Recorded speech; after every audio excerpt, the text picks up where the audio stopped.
thought that I had to like sit and do Om all the time and all that kind of stuff. So when it just came naturally, like I learned that if I quit thinking and just let them talk, I was like, oh, it does work that way. And the time that finally convinced me is I had a friend over and he's like, can you just check and see if his friend had committed suicide? And he said, and I knew who he was talking about, but I had never met him. I'd only heard stories about him. And I looked over into my living room and we were sitting in my dining room and I saw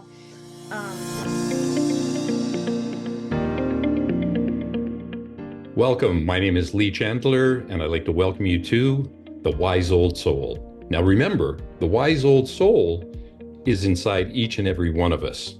And I'm blessed to be able to interview and speak to some of the wisest old souls there are.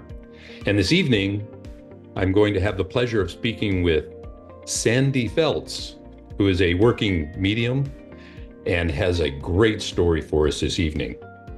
Welcome, Sandy. Hi, thanks for having me. We're excited to have you on the Wise Old Soul. Now, Sandy, you and I had an opportunity to just chat briefly, and this is something that started for you when you were really very young. But at the same time, yes, it got suppressed a little bit and it reappeared. And that's a story that we're continuing to hear on a regular basis right now, especially with my generation. Maybe you can talk to me a little bit about those early years and what transpired during that period of time and what's really happened to you since. Sure. From the earliest things I can remember, I always had what many people would say I had a too grown up understanding. I told my mom, we were raised Catholic, and I told my mom one time that I think if you messed up and you didn't get it right in this life, that you would have to come back until you could do it again and again. And the poor woman almost had a heart attack because we don't believe in reincarnation. I'm like, well, I don't know what that is, but I think that's the way God has it set up. And from as long as I can remember, whenever I go to bed at night, I would always hear, I thought the neighbors had their TV turned up really loud. And we lived in a city and the houses were close. And one night I remember going into my mom and saying, Mama, the neighbors have their TV up so loud, I can't not hear their TV. And she said, I know, honey, I've heard it time and time again. I don't know why they have it that loud. And it wasn't until years later, like in my 40s, when I read somewhere and thought, oh, that's what I was hearing. I was hearing the voices from the other side. But so every night I would hear conversations. I didn't see anybody, but I do remember that I slept with my covers over my head so that in case anybody was there, I wouldn't see them. So, but I'd have these in-depth conversations or listen to them. Eventually I had a couple of nightmares, which I believe now are remembered past lives.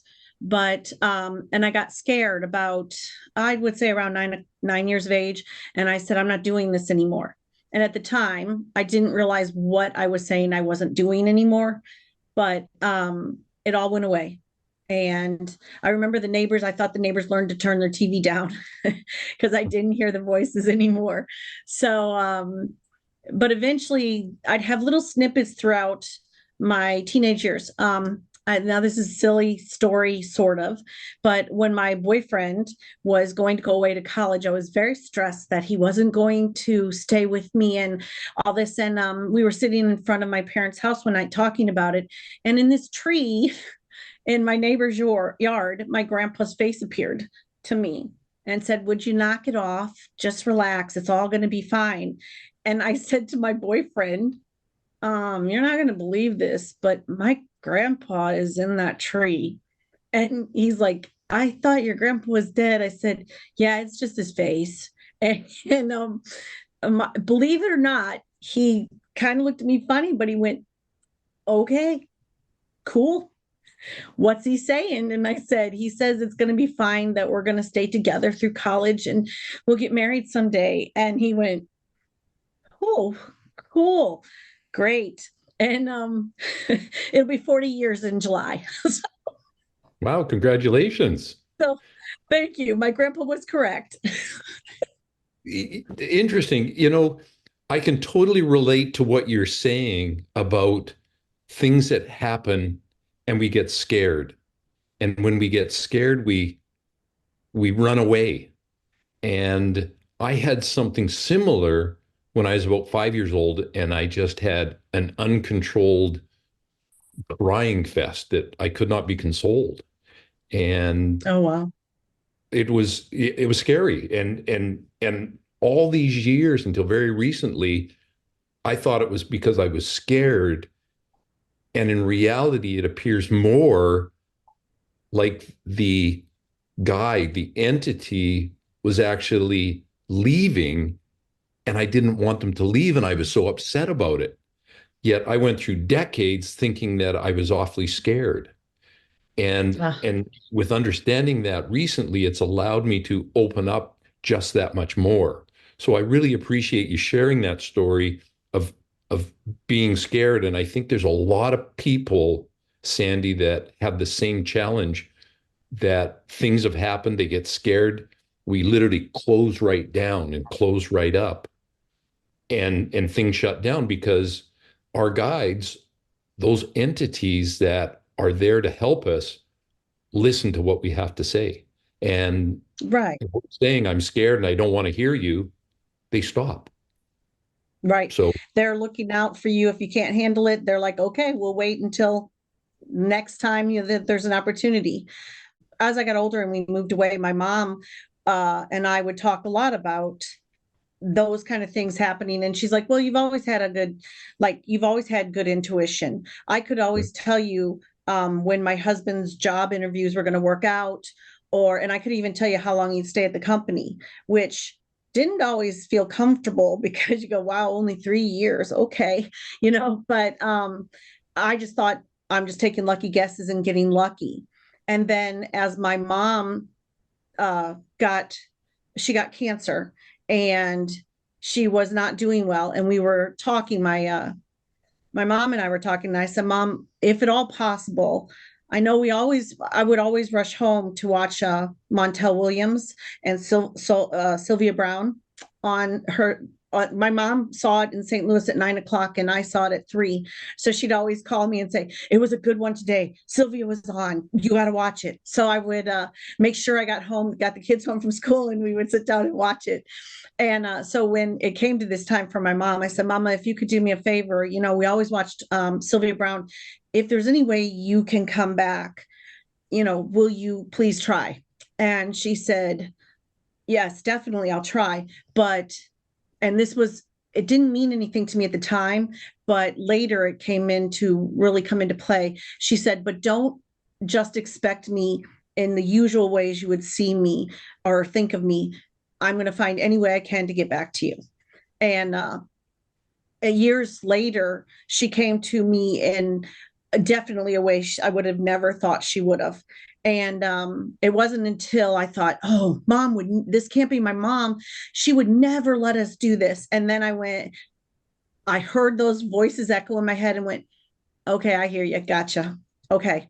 And from there, we just went on. My daughter, when my mom died, she was kind of our matriarch, and not kind of, she really was. And I was lost without her. And so my daughter tried to help me find my way to her. And once we realized that we could get something, then we worked really hard to get everything we could. sure. Wonderful. Before your mom passed, did you find that your mom opened up more to an alternative way of thinking? Did you awaken a lot compared to Well, the way she was as when you were a child? when we were young, I think my mom was really afraid a lot. And Hmm. as we got older and she got older, and I think it was more when she got cancer and she knew this time she was not going to make it. I think she decided, what the heck, I might as well voice everything I'm thinking. And we would talk, well, and Sylvia Brown opened a lot of doors for us. She was kind of my mom was kind of this is how it is, just like Sylvia. Sylvia could be really rough on people at times. I go, wow. And my mom, I mean, it's just the truth. Let it be, Sandy. Okay. But that once we started talking about Sylvia Brown and we watched other psychics on TV, then we started having conversations, and it was funny because a lot of things when she would say, "Oh yeah, I remember doing that. I just didn't know what it was." And you're like, "So wait, Mom, you've been psychic?" And she's like, I'm not,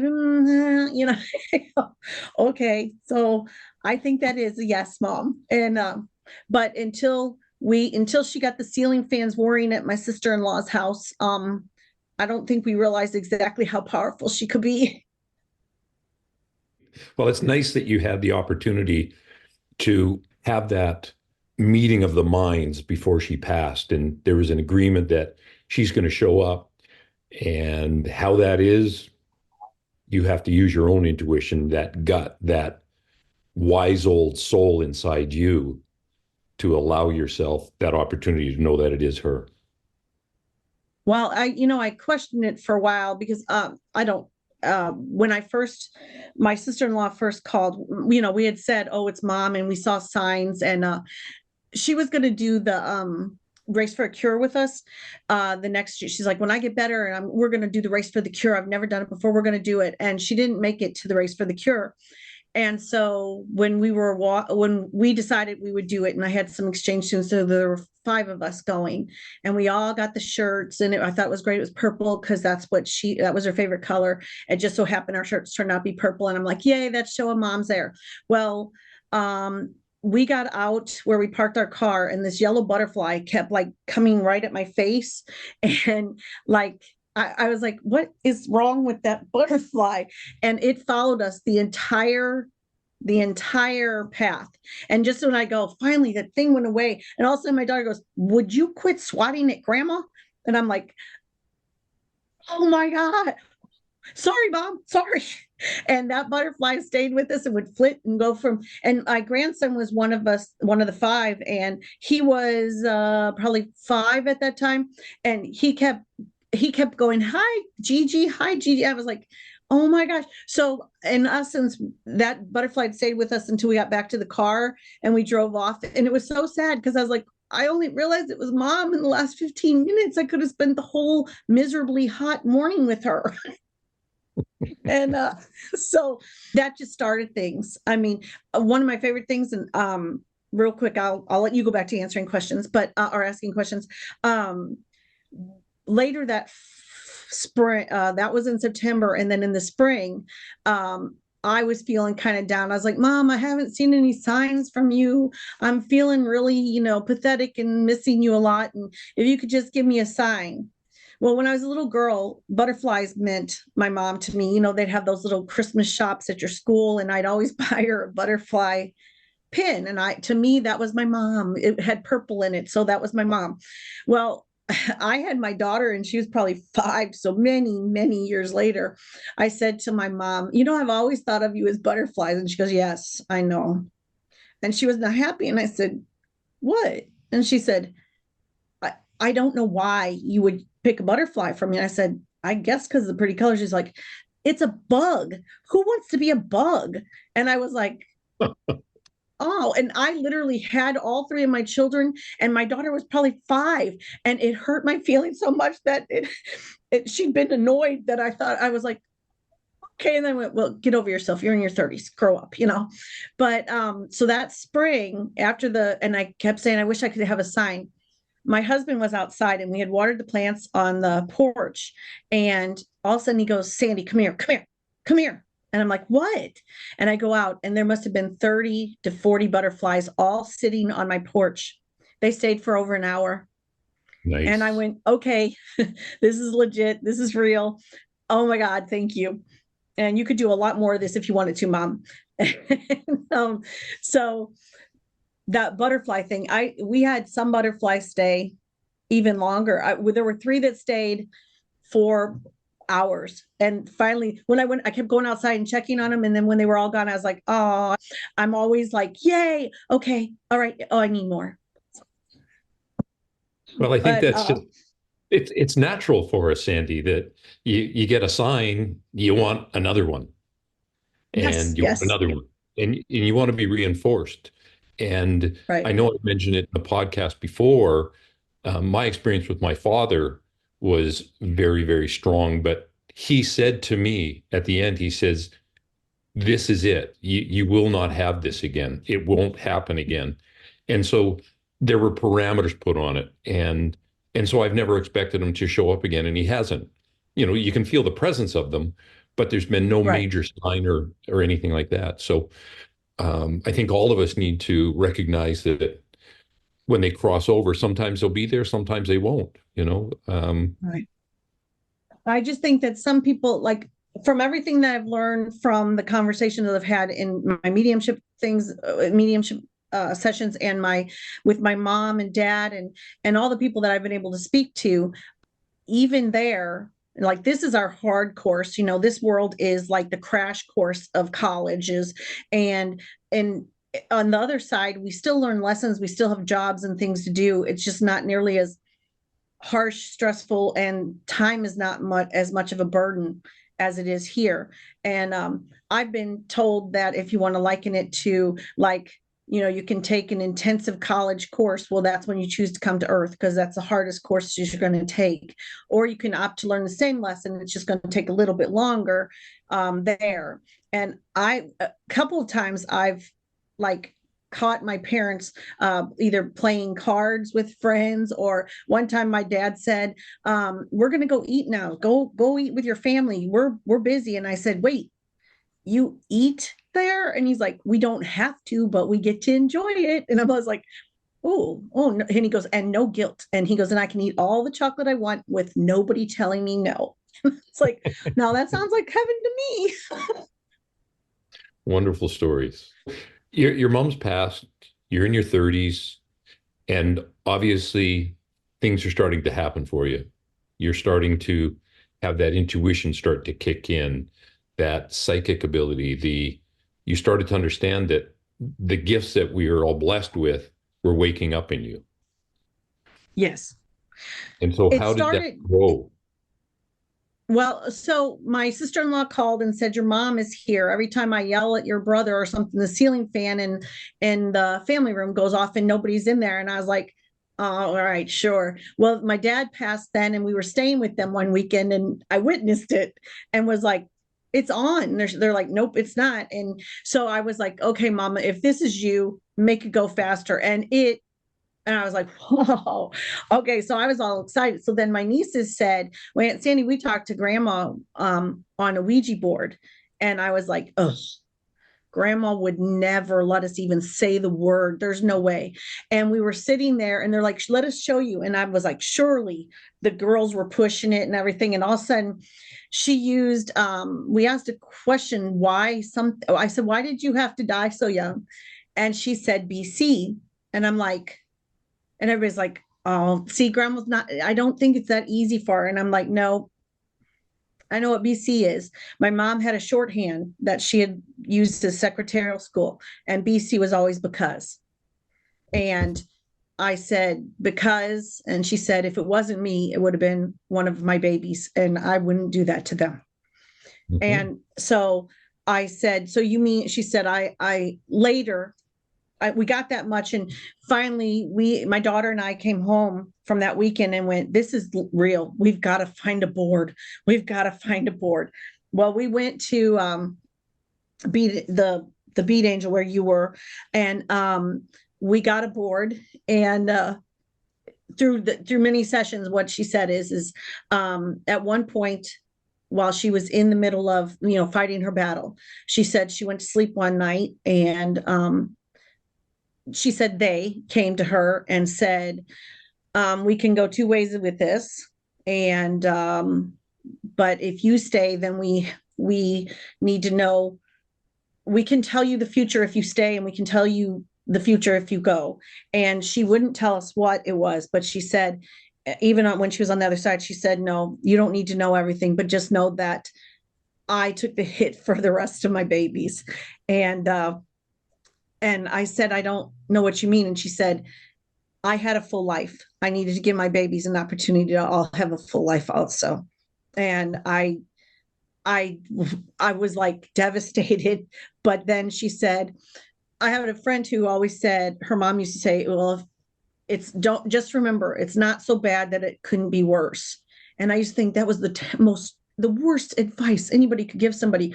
But if you look at it, you're right. And after a while, when my friend would say that, I go, yeah, but couldn't it be better? And she'd go, yeah. So when my mom was laying in that bed and I asked her if you could come to us, I said, Mama, I can't imagine how anything could be worse. And she said, I could. It could be one of my babies. And that was when she was on this side. And then when she got to the other side and she said, it was my turn instead of one of my babies. And I went, that would be my mom giving it all up for her babies. And so anytime that I go, well, mom did that. So we don't have to worry about that. And my husband says, at some point, your mom's, what she did might run out of, and I go, well, not yet. But the whole Ouija board thing was that she would have never let us come to the Ouija board. And she said, remember, I told you that to expect it in any way you could, and not just in the ordinary ways. And she said, and believe me, I wouldn't have done a Ouija board if I could have gotten to you any other way. Well, eventually we learned other ways, but you should see people's faces when I'm sure there are people that are going to listen to this and go, oh God, no, not a Ouija board. But we had good, and I think you get from what you expect, but we eventually got safer ways and better communication skills. So. Sure. And I appreciate what you said, safer ways, and you grow, and I think you can do things with a little more protection than Right. what some other methods are. So you're in Right. your 40s, you've grown, your confidence starts to build in your psychic abilities, and you Mhm. start talking to individuals. Fair? Yes. Yeah. Well, it started that when I wanted advice, and we had been using that board, and my mom had said, this is too hard. I have too much to say. Somebody's just got to listen to me. So my daughter would do it, but my daughter had very difficulties handling that energy exchange. She had heart palpitations from it. And so just because I didn't want to give up my mom and talking to her, I said, well, I'll do it until she gets strong enough to handle it. And then I thought, well, I don't know if that'll work just because I want it to. And eventually, I started trying, and I started writing down what I heard and then try to get verification and stuff like that. And eventually, I walked into a shop one time, and it was a shop where they redid photographs, and it was a friend of mine. Her husband was a photographer. She said, look at this picture. And I said, oh my gosh. And I told this whole story about the pictures. And I said, and the lady looked at me and goes, yes, he had two families. He was a train guy, and he had a family in this one and 30 miles away. And so I started thinking, wow, if I could do that then maybe those things that I'm hearing when I talk to other people. So I just started quickly like saying, oh, does it make any sense to you if I would say that it sounds like your aunt would have said, go for it? And then they'd say, yes, why do you think that? And my friend would go, because she's psychic. And I'd go, oh, I I just hear some things sometimes. And she's like, and the one lady, I remember the one lady saying, so that means you're psychic? And I'm like, I sure. I know. But but eventually I started, the friend whose store I was in, she's like, I have a friend who wants to talk to you. And I'm like, okay. So we'd sit down and we just have conversations. And then after a while, my friend said, I think you're literally doing this. I mean, everybody else, you're getting confirmation from everybody that you're right. And I'm like, yeah, but it's just what I hear in my head. And she's like, yeah. And I went, but don't you in my mind, to be a medium, I thought you had to wear, and I do wear crystals, but I thought you had to wear crystals and you had to have, all this, and I do have spiritual stuff around, but I thought that I had to sit and do Om all the time and all that kind of stuff. So when it just came naturally, I learned that if I quit thinking and just let them talk, I was like, oh, it does work that way. And the time that finally convinced me is I had a friend over, And he's like, can you just check and see if his friend had committed suicide? And I knew who he was talking about, but I had never met him. I'd only heard stories about him. And I looked over into my living room, and we were sitting in my dining room, and I saw, this is an old reference, but Bobby Sherman, do you know who that is? I most Okay. certainly He do. was when I was young, we went to the drive-in, and we had a kiddie movie, and then the older movie was about Bobby Sherman was playing a reservation child who'd been in reform school, and he was making his way back home, and he had on denim shirt, like a light denim shirt and denim jeans, and he looked Native American. And so I see this guy sitting up against my coffee table, and I look and go, who are you? And he said his name, and I said, no, I don't think that's right. And I asked the guy I was talking to, I said, so your friend, I know I know his name and I know who his brother is, but he doesn't look anything like the kid I know. And he goes, what do you see? And I said, I see a Native American child. And he said his dad was Cherokee. They had different dads. And I Mhm. went, oh, I still get goosebumps now, because it was my moment where I went, oh, wow, I really am. Wow, I'm doing this. And then I was like, yay. and then, so that took me probably 2 years to get to that point to where I was confident enough to say, I talk to dead people.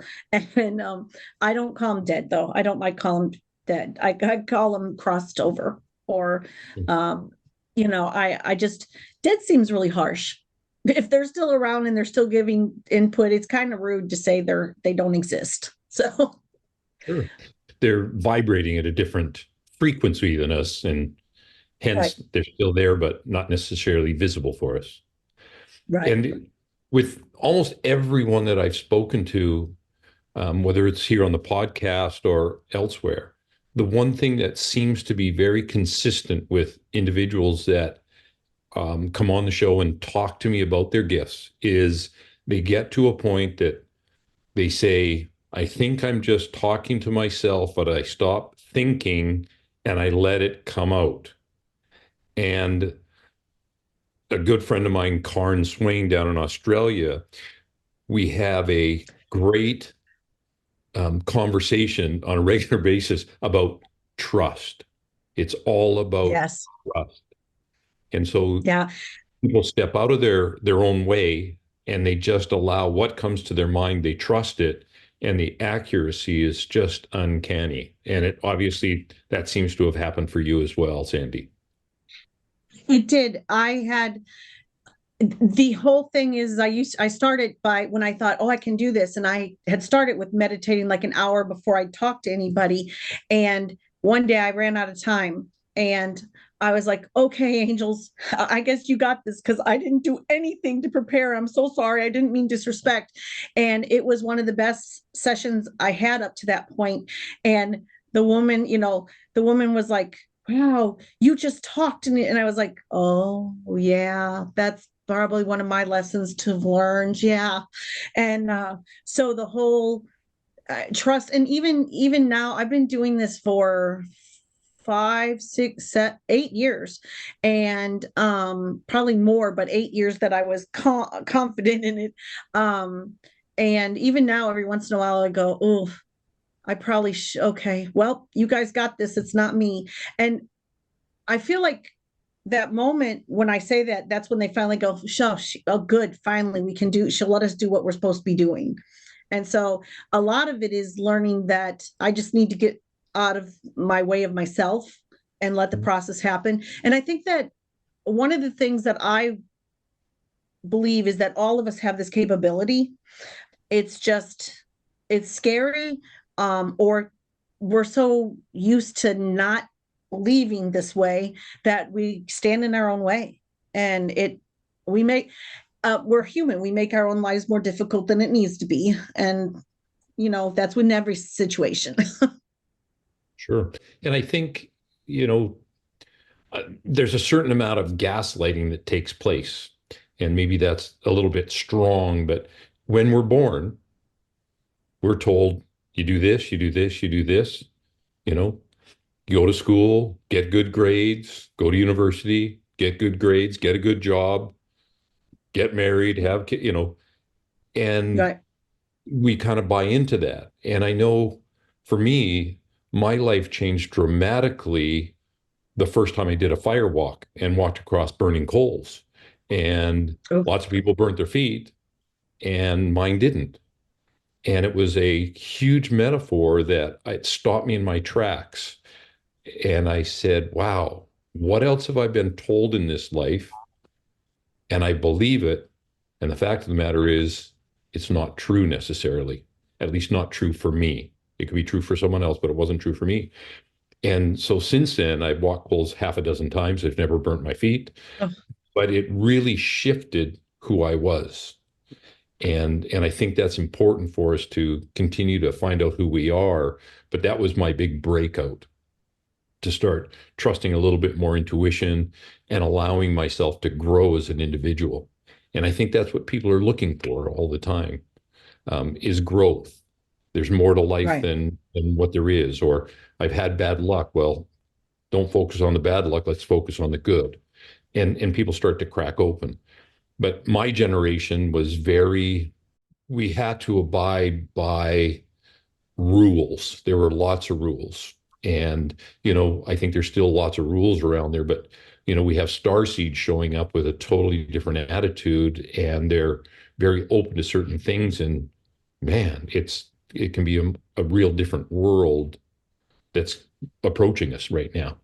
Let me go back to your story, though. You've grown, you're trusting, you've been practicing medium for 8 years, you do some channeling, you work one-on-one. Have you worked in Right. group sessions as well?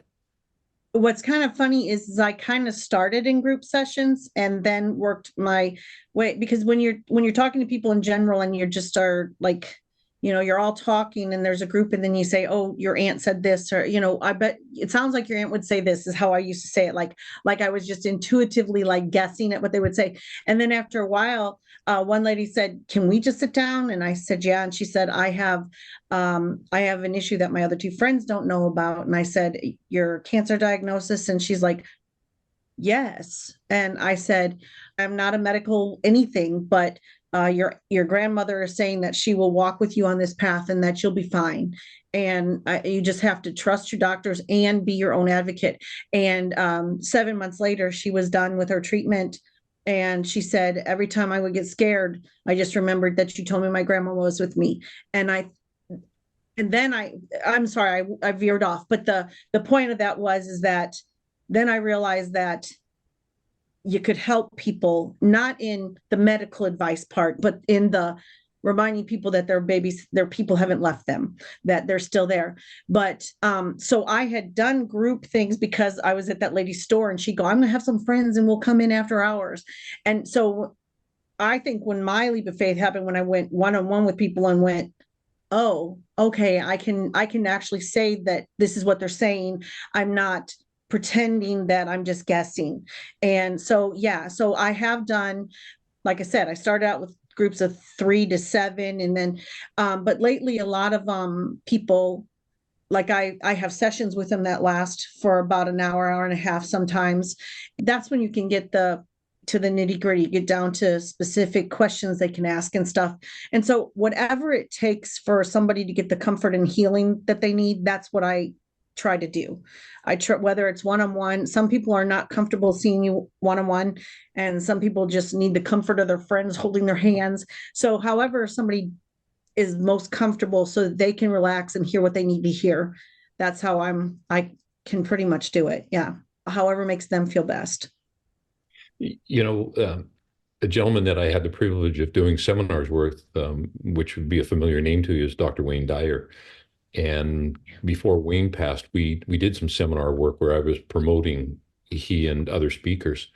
And one of those things that Wayne would say from time to time is, I don't know what I'm about to say, but it's exactly what you need to hear.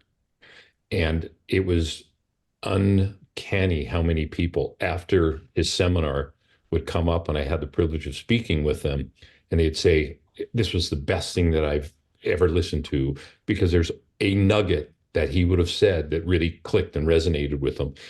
And it's all different nuggets, though. And so we have to be open to the opportunity to hear what's being delivered and allow it to kind of soak into us, I think, Sandy, and not put too much to it. Just the nuts and bolts. Don't think it through. If it resonates with you, there's probably something there. Right. One of the things that we had a kind of round table thing at this shop one day, and there was a woman from Kentucky, and there was a woman from local, and she was a healer, and we were doing all this conversation, just going around, and everybody was just, I don't know, a sentence would come up, and everybody'd contribute to the conversation. And one of the big things that she said, which was kind of inconsequential at the time, when we all talked about the meeting later, like years later, I was like, oh, remember when she said this one little nugget? And they're like, yeah. I said, that's what gets me through in the moments where I go, okay, like when someone asks me, what's their name? I don't always get names. I might get initials, but I don't always get full names, or it's not always the right name. So, like, and she said, it doesn't matter if you get every 100% of every letter correctly, as long as they can relate to who it is, and you get the message and they understand it's from them. I like them to be able to recognize the person who's talking. And when that happens and you see that in their face, and then they go, yes, and you go, oh, okay, that's what they needed. I wanted to talk to my mom and dad every day, and I realized that the healing and comfort I was getting from talking to them, I thought other people needed. And that's when I had the guts to go out and do it, because my deal is if I could have that comfort from my mom, why shouldn't other people get it? And if they aren't able to make that leap themselves yet, then I would be there to help them. And so I do this basically so that the people hear the comfort and healing that they need to move forward. I know for a long time I was stuck when my mom left. I didn't move forward. And so when you see that a person either recognizes the tone or the personality who comes through, and you see that aha moment in their face, you go, okay, they found what they needed. And it doesn't always happen. Like I've never had a session where they didn't have even like one thing, but I've had a couple of people that come back, and there was a woman who had come and she's like, okay, now I've got what I want. And then months later she go, wait, I think I need more. So she, but after about, I think the third time in like a year, she came and she's like, you know what?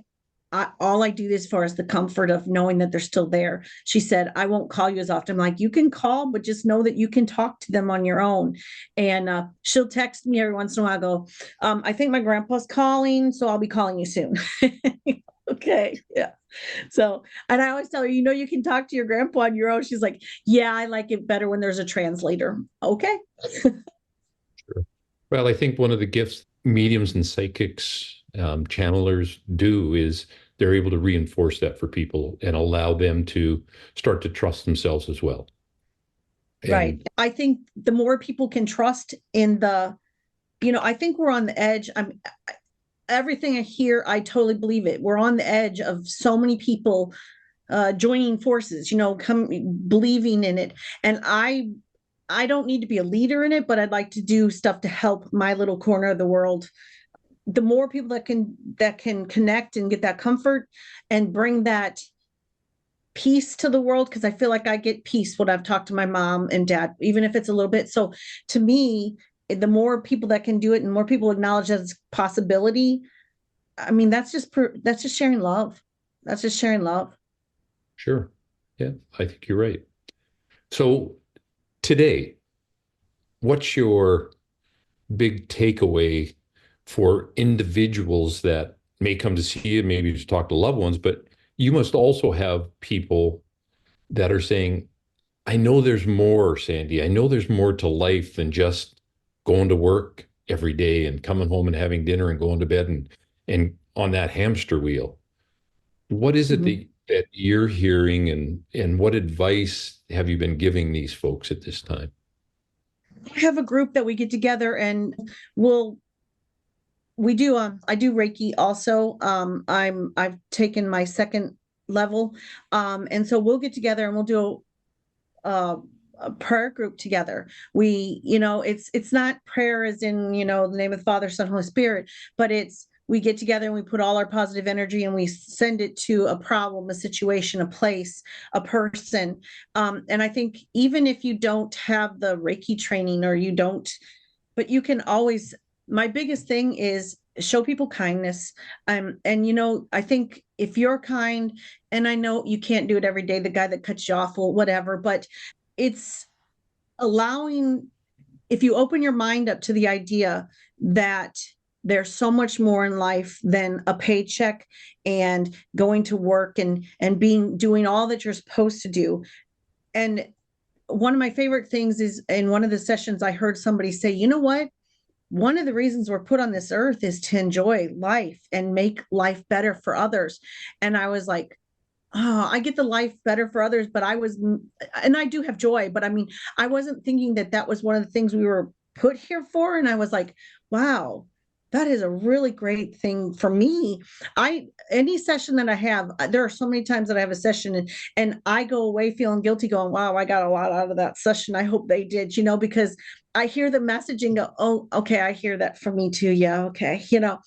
And so my biggest thing is we're on the precipice of this great chance to everybody be more accepting and more allow that this can happen. And I think the more that we do, and it's funny because when I first started this, I didn't tell anybody.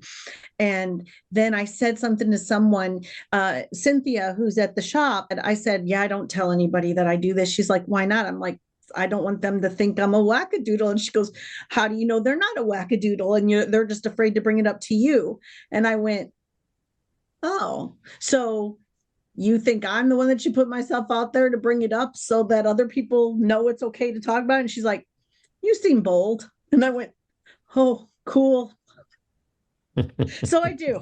Not all places, not everywhere, but I do. All somebody has to do is give me an oomph of an inkling that they start to believe. Well, let's talk. Good. So you give them the gift to be able to voice something that they may be keeping in as well. Yes. I know I was afraid to talk about it at first, and my world has exponentially gotten better. I love that my daughter is a huge proponent on mantras and affirmations and stuff. So I used to say, oh man, this day, she goes, is beautiful, is perfect, is great. I'm like, yes. Great. So great. I have learned to refocus my attitude, which I didn't think was ever bad, but it's gotten better. Good. So we have so many different ways that we go in our lives, right? We've gone through many professions, many of us, and we have different beliefs, and they change, and our careers change. You've also gotten very involved in charity, and that's a very important part of your life as well, right? Yes. It's Can you talk to me about your charity? Sure. Due to the fact that both my parents had cancer, when my mom was dying, she said to me, I need two favors from you. She thought it was the night she was leaving. And I said, okay. She goes, number one, you have to take care of your daddy for me. And I was like, okay. And she said, and number two, I want you to volunteer my space, because she always said when she got better, she was going to go out and tell people, just because you were diagnosed with cancer, you don't have to give up. As long as you have fight and hope, you can still live. And I said, oh, nope, not me. Nope, not going to do that. And she's like, well, I think you will. And I was like, you are so wrong. And so after she passed and we got home from the funeral and stuff, I knew one of my kids' friends, she used to come over to our house, and her daddy had passed away a few years before. And I knew that her mom was always in civic community minded stuff, but she she was really big into the cancer things because her husband had cancer organizations because her husband had died of lung cancer. And so I knew where she was, and I made sure to stay away from those places because there was no way I was ready to volunteer. And we just so happened to be at an art show at the museum, and I saw her. So I was so busy trying to stay away from her. Like I'd keep watching the room and look where she was and then go the opposite direction, that I bumped into her behind me. And I went, oh, and she goes, hi, I've been trying to get to you all night long. It's been a busy night. And I'm like, all right, Mom, I hear you. And so I said, hey, she goes, I'm so sorry to hear about your mom. I said, yeah, thank you. I said, which, since you brought it up, I know you do a lot of work with cancer organizations. So if you need like a envelope stuffer or anything, my mom asked me to volunteer, and I've been ducking you, but apparently not anymore. And she started laughing and she said, actually, I just started this new charity. And I thought, what? Who starts a charity? How do you start a charity? And this woman pretty much single-handedly started a charity. She realized that cancer patients have more than 1 month of struggle, and there were organizations she was working with that would help for 1 month, give you 1 month's rent or something like that. And she found that cancer patients tend to have at least a year where they struggle. And so pretty single-handedly, she went about, she had some community support from friends and family, but she pretty much went ahead, researched, and found out how to start a charity that would help with everyday expenses for cancer patients. You know, medical gets taken care of one way or the other, but our organization is, I okay to say? Absolutely, please. Organization, okay. So the organization is called Touch Inc., Touch Incorporated, and Touch is an acronym, and it stands for what we help with. We help with transportation expenses, other expenses, which seem to be groceries a lot. So grocery cards, utilities, childcare, and housing. And we're very small, we're very grassroots, and she wanted it that way. Sometimes I wish we had big corporate money behind us, but instead we all just raise money and have fundraisers. But we're so small, we can only do it in 2 counties. But just recently, we totaled it all up, and yes, we've been doing it, but it hadn't really affected me. And I found out that just recently, since 2009, we have been giving to 550 patients. We have given over $750,000 of aid. And that is, since it's households and like keeping the lights on and stuff, it's not just our patient who benefits, it's their whole family. And so I always say that 550 is just a representation of the larger group that it really helped. But so I started with it in 2010, and in 2014 I was driving a 29-foot U-Haul full of stuff to an event, and she was on the phone talking to someone, and she hung up, and I said, hey, at some point, I don't know, are you retiring, or what's going to happen? I mean, are you going to do this till you cross over? And she's like, well, I was thinking, what are you going to do in a couple of years? Are you able to quit your job? And I'm like, no. And she's like, okay, well, we'll talk later. Jump ahead 2 years later, and she says, hey, I'm going to go to Maine, where she retired to, and says, can I drop some stuff off to you? And I said, sure, because I had been helping a little bit here and there, get patients their grocery cards and stuff like that. And 17 boxes and a checkbook later, she says, you're it. And I was like, okay. And it was pretty close to that, but I had an inkling a couple weeks before. She'd said, so you ready to take over? I'm like, no. And so in my mind, I really am, like, I don't have big connections. I'm not. So we are very much grassroots is what I'm trying to say. And I don't mean to belittle the people in our group by any means. They're all great people, and some of them are, big wigs, but I'm really nobody. I just help a lot. And so but when we hit that mark of the $750,000, I went, man, we are doing pretty well. So I'm very proud of what we do. And I consider that that's my mom from the other side shoving me out the door, going, I told you were going to volunteer. Ha ha, I win. And Well, that's interesting. so, When life gets you down and you're having a tough go, one of the quickest ways to feel better is go out and do something for somebody else. definitely. Right. Yeah. And you and I are very kindred spirits because I started a charity as well with a very good friend of mine. And so we're co-founders of our charity called Bracelets for Buildings, in which case we build houses overseas in third world countries for people that are absolutely the poorest of the poor. You know, they don't have food, they don't have shelter, they have nothing. And we were fortunate enough just to finish our 85th house now in Cambodia. Oh, wow. And Oh, you wow. talk That's about, awesome. thank you, but it's the grassroots. It's I had an opportunity. I keep a bracelet on my wrist, so I'm sharing this story with you because we all have our days where we kind of, woe is me. I'm having a tough day. And my absolute worst day probably is significantly better than their absolute best day. And so my pity party Yep. ends very quickly. But Exactly. we're very grassroots as well. And my philosophy has always been it's not how much money is given, it's the intention in which it is given. Right. Right. And I've had Yep. people that couldn't afford to do anything, but I give them a bracelet for whatever reason. If they want it, there it is.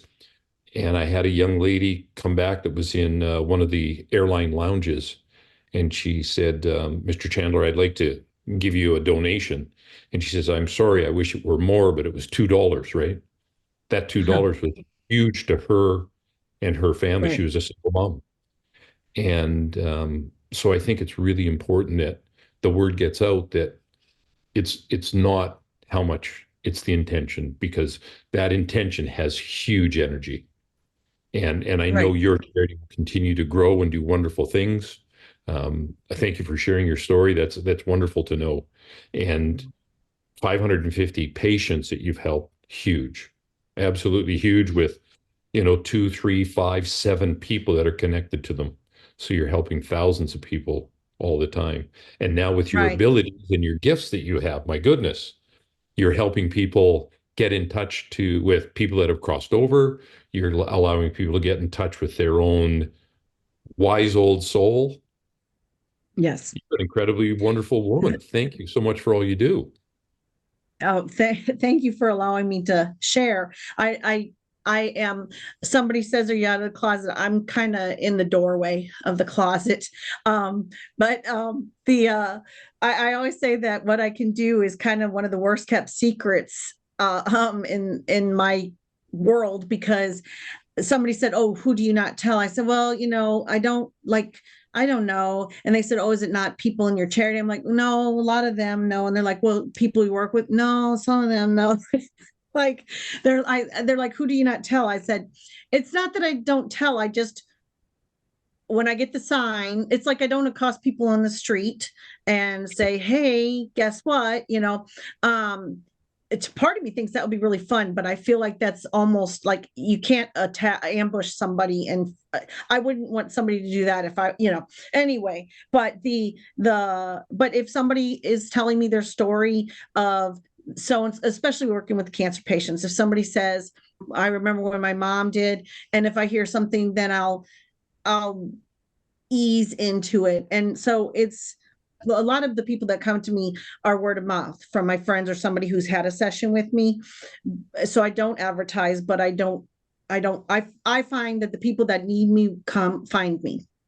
And so I think that's the same with the charity as well, in that, you know, I just want to do something in my corner of the world that can help. And I am fortunate enough that I can help with that charity, and I can help with a couple other things. Fabulous. Well, you're doing a great job. The feeling and the sense that I get as I sit here chatting to you, Sandy, is be prepared. I think your mother just finished putting her foot in the middle of your back and is getting ready to give you a big push. So hang on. For those of you that missed it, we'll try to put it in the notes down below, but You can definitely find out about Touch. Sounds like a very Oh, thank worthwhile you. charity. And Sandy, I know you're just in the process of setting up a website where people will I be able am. to find you. Is there a way that people can get in touch with you? Do they go through a shop? What do people do? The best way to probably do it is I have an email that people can do it. It's really simple. sandyf2connect@gmail.com. Or if you're in town through the Beat Angel, she knows how to reach me. And when you say So, in town, where's in town for us? oh, Evansville, Indiana, or the surrounding areas. We're kind of small, so there are a lot of areas around cities around us that people shop there. So the Gmail account is probably the best way to do it if you're not right around Evansville. Sure. Well, Sandy, thank you so much for taking the time and participating on the Wise Old Soul podcast. We loved your stories. There's some exciting things coming up for you. Again, thank you so much for taking the time. I look forward to having the opportunity to talk to you again in the near future. Thank you for having me. Thank you for giving me the opportunity. And I wish you well also. Thanks so much for what you do also. Thank you very much. Ladies and gentlemen, thanks for watching another session, The Wise Old Soul. My name is Lee Chandler. Have yourself a blessed day. It's been a pleasure.